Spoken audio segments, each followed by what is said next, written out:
Avis vascular centre మన దేశంలోనే the best varicose vein hospital.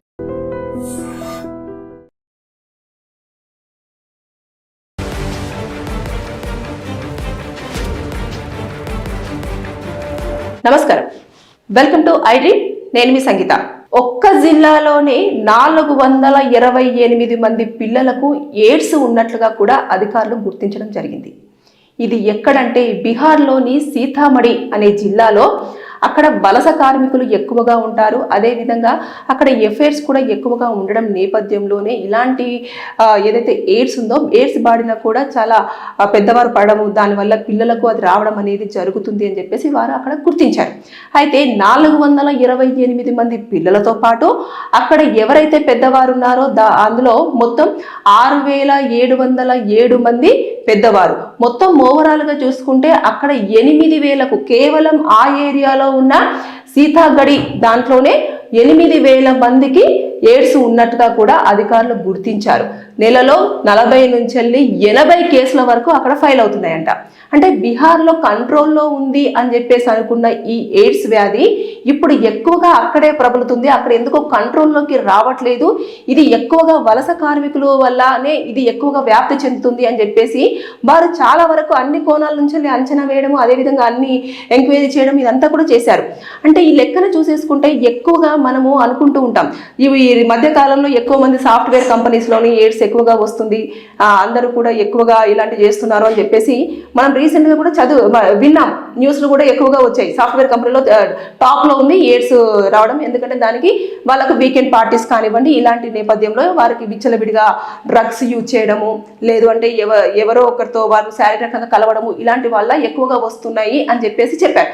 ఇక్కడ చూసుకుంటే కూడా అదే జరుగుతుంది. ఈ బీహార్లో కూడా జరుగుతుంది. ఏంటంటే ఎక్కడి నుంచో వారు పని కోసం అని చెప్పేసి అక్కడికి రావడం జరుగుతుంది. అంటే కుటుంబానికి దూరంగా ఉండడం, ఇక్కడ ఉన్న వాళ్ళ కుటుంబానికి దూరంగా ఉండడము, అంటే ఈ ప్లేస్ నుంచి వారు అక్కడికి వెళ్ళడము, అక్కడ ఉన్న ప్లేస్లో ఉన్నవారు వేరే చోటుకు వెళ్ళి పనులు చేసుకోవడం అనేది జరుగుతున్న నేపథ్యంలో అక్కడ ఏమవుతుందంటే వారికి ఏవైతే ఫిజికల్ నీడ్స్ ఉంటాయో ఆ ఫిజికల్ నీడ్స్ కోసం అక్కడ ఎవరితోనో ఒకరితోటి పరిచయం ఏర్పాటు చేసుకోవడం, ఆ పరిచయం కాస్త వారికి ఇల్లీగల్ అఫైర్ లేదంటే వారి యొక్క కోరికను తీర్చుకోవడం కోసం పని చేసుకోవడం ఇలాంటి జరుగుతుంది. కానీ అక్కడ ఏమవుతుంది అంటే వారికి ఆ వ్యాధి ఉందా లేదా అన్న విషయాన్ని కూడా ఎవరు గుర్తించలేని స్థాయికి వెళ్ళిపోతుంది. ఎందుకంటే వారు మందులు యూజ్ చేస్తున్నారు. అంటే మెడిసిన్స్ అనేవి వాళ్ళను అది నివారణ ఒక్కటే మార్గం అన్నట్టు.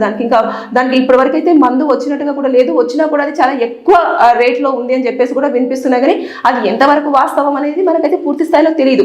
కానీ దీనివల్ల ఏమవుతుందంటే వీరు ఎవరైతే ఒక పురుషుడు కానివ్వండి, ఒక స్త్రీ కానివ్వండి, వారి యొక్క కోరికను తీర్చుకోవడం కోసం వారు ఎంజాయ్ చేసే టైంలో వారికి ఏ వ్యాధి ఉంది అనేది గుర్తించకుండా వారు ఎంజాయ్ చేసిన తర్వాత పిల్లలు అభం శుభం తెలియని పిల్లలకు ఆ వ్యాధి సోకుతుంది. చూడండి, లిటరల్లీ వాళ్ళు ఏ తప్పు చేయకపోయినా కేవలం వారి కడుపులో పుట్టడమే సమస్యగా మారుతుంది. అది ఎప్పుడు వాళ్ళకు బయటపడుతుంది? ప్రెగ్నెన్సీ టైంలో వాళ్ళు హాస్పిటల్కి వెళ్ళి చెక్ చేయించుకుంటే అప్పుడు ఖచ్చితంగా వారు టెస్టులన్నీ చేస్తారు కదా. చేసినప్పుడు నీకు ఆల్రెడీ ఇది ఉందమ్మా, మరి ఇది ఎందుకు అనంటే లేదు మేము ఉంచేసుకుంటాం. ఇక తల్లి ఉంచుకుంటాను ప్రెగ్నెన్సీ అన్న తర్వాత బలవంతంగా మాత్రం అబార్ట్ చేయడానికి అసలు కుదరదు. ఇంకా అలాంటి సిచ్యువేషన్లో పిల్లలు 428 మంది పిల్లలకు ఎయిడ్స్ బారిన పడ్డారు అంటే వారిని ఒకసారి సిచ్యువేషన్ చూడండి. వారు ఆ టైంలో దానికి ఒక తీవ్రతను ఎలా టాబ్లెట్స్ వేస్తున్నా కూడా రెగ్యులర్గా టాబ్లెట్స్ వేసుకోవాలి. చిన్న చిన్న పిల్లలు వాళ్ళు చూసేస్తే కూడా మనకి ఎలా అనిపిస్తుంది, వాళ్ళకి ఏం జరుగుతుందో తెలియదు, వాళ్ళ బాడీలో ఏం ఉందో తెలియదు. ఇలాంటివన్నీ కూడా ఉంటాయి. అంటే ఆ ఊరు మొత్తంలో కూడా అంటే ఆ సీతాగడి ఊర్లో జిల్లాలోనే దాదాపుగా 8,000 మందికి అని అంటే ఒక్కసారి ఇమాజిన్, ఈ లెక్కన చూస్తే ఎంత తీవ్ర స్థాయిలో ఎయిడ్స్ అనేది ఉంది అని చెప్పేసి మనం అంచనా వేయచ్చు. కేవలం ఆ ఒక్క రాష్ట్రంలోనే. ఇక మిగతా చూసేసుకుంటే వాళ్ళు కనుక ఇంకా ఎక్కడికైనా వెళ్ళి ఏదైనా క్షణికావేశంలో కానీ ఎవరితోనన్నా కలిశారంటే ఇంకా అక్కడ కూడా వ్యాప్తి చెందుతుంది కదా.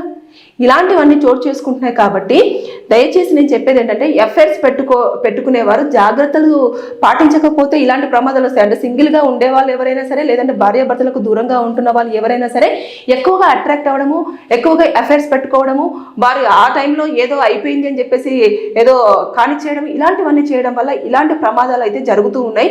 ఎక్కువ స్థాయిలో చాలా నేను చెప్పాను కదా, గతంలో కూడా నేను ఒక వీడియోలో చెప్పడం జరిగింది, ఒక నెలలోనే దాదాపుగా లక్షలకు పైగా ఎయిడ్స్ బారిన జనాలు పడుతున్నారు అని చెప్పేసి నేను చాలా సర్వే కూడా చెప్పడం జరిగింది. ఈ లెక్కను చూసుకుంటే ఇక్కడ ఇంత తీవ్ర స్థాయిలో ఉందంటే ఇంకా పలు రాష్ట్రాలలో కూడా ఏ సిచ్యువేషన్లో ఉంటుందనేది మనం అంచనా వేయొచ్చు. సాఫ్ట్వేర్ ఎంప్లాయీస్ విషయంలో ఆల్రెడీ ఒకసారి వెల్లడైపోయింది, ఇక చూస్తే ఇక్కడ ఒక స్టేట్లో వెల్లడైపోయింది. అదేవిధంగా సంగారెడ్డిలో కూడా చాలా వరకు ఎయిడ్స్ కేసులు నమోదవుతున్నాయని చెప్పేసి ఒక అంచనా వేయడం జరిగింది, ఒక నివేదిక కూడా బయటికి రావడం జరిగింది. అంటే తెలంగాణ ఏరియాలో ఆల్రెడీ నివేదిక రావడం జరిగింది. అంటే ఈ లెక్కను చూసుకుంటే ఎక్కడైనా సరే ఇలాంటి ఎయిడ్స్ బారిన పడి ఇబ్బంది పడుతున్న వాళ్ళు ఉన్నప్పటికీ కూడా వారు జాగ్రత్త తీసుకోకపోవడమే కాకుండా ఆ యొక్క దాన్ని ఇంకొకరికి కూడా అంటించడం అనేది జరుగుతూ వస్తుంది. అంటే వారు ఎంతసేపు వారి యొక్క కామ వాంఛ తీర్చుకోవడం కోసం ఇతరులను బలి చేసి నాకున్నది వాళ్ళకు వస్తుంది అంతే, లేదంటే సుఖ వ్యాధులు ఇలాంటివన్నీ చెత్త చేసేసుకుంటారు, జీవితాలన్నీ కూడా బలి చేసేసుకుంటున్నారు. కాబట్టి ఈ వలస కార్మికులు ఎక్కడైతే ఉంటారో వాళ్ళు తగ్గ జాగ్రత్తలు తీసుకోవాలి. ఒకవేళ కనుక మీరు ఎక్కడైనా పని చేస్తున్న సమయంలో ఏదో ఒక వీక్ టైంలో కనుక మీరు ఎవరితోనైనా పురుషుడితో కానివ్వండి స్త్రీతో కానివ్వండి మీరు ఇంటిమేట్ అయినప్పుడు దయచేసి కంపల్సరిగా పరీక్షలు అనేవి చేయించుకోవాలి. మెడికల్ టెస్టులు చేయించేసుకొని ఎయిడ్స్ యొక్క టెస్ట్ చేయించుకున్న తర్వాత అంతా క్లియర్ ఉంది అనుకున్నప్పుడే మీ ఫ్యామిలీతో మీరు మళ్ళీ మీ ఇంటిమేట్ అవ్వడానికి ట్రై చేయండి తప్పించి ఇలాంటివి అన్నీ జరుగుతున్నాయి కాబట్టి దయచేసి అనవసరంగా పిల్లల విషయంలో మాత్రం ఇలాంటివి చోటు చేసుకుంటున్నాయి. కాబట్టి చాలా ఎక్కువ తీవ్ర స్థాయిలో ఉంది, మొత్తం ఇండియా వైడ్ గానే చాలా తీవ్ర స్థాయిలో ఉంది. కాబట్టి దయచేసి అలర్ట్గా ఉండండి. ఎఫైర్స్ పెట్టుకునేటప్పుడైనా రిలేషన్షిప్లోకి వెళ్ళేటప్పుడైనా సరే ఇక మీదట పరీక్షలు చేసుకొని హెల్త్ కండిషన్ అంతా బాగా ఉంది, ఇతను చాలా పర్ఫెక్ట్ హెల్దీ అని చెప్పేసి అనుకున్నప్పుడే మీరు ఏం చేయాలనుకుంటారో ఆ పర్సన్తో చేయండి. అంతేగాని ఏదో వచ్చేసారు, బాగున్నారు, చూడడానికి స్మార్ట్గా కనిపిస్తున్నారు, మంచి స్టైలిష్గా ఉన్నారు, చాలా బాగా మాట్లాడుతున్నారు, కన్సర్న్ చేస్తున్నారు అని చెప్పేసి కనుక పొరపాటున వాళ్ళతో మీరు వెళ్ళారు అంటే ఖచ్చితంగా ఎయిడ్స్ బారిన పడక తప్పదు. ఇలాంటివే చోటు చేసుకుంటున్నాయి కాబట్టి be alert, be careful. Thank you. And for more videos, Please subscribe to iDream. Please subscribe to iDream. Please subscribe iDream. And please subscribe to iDream. For more videos, subscribe to iDream. please like, share and subscribe to the channel. Congratulations, iDream. Subscribe to iDream. Subscribe to iDream. So subscribe to iDream Media.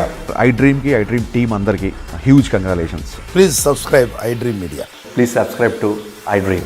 Subscribe iDream. Please subscribe to iDream.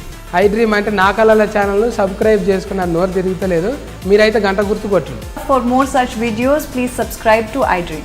Subscribe to iDream. Please subscribe to iDream. Please subscribe iDream Media. Please do subscribe to iDream. Please subscribe to iDream Media. For best entertainment and information, please subscribe iDream. And don't forget to subscribe to iDream.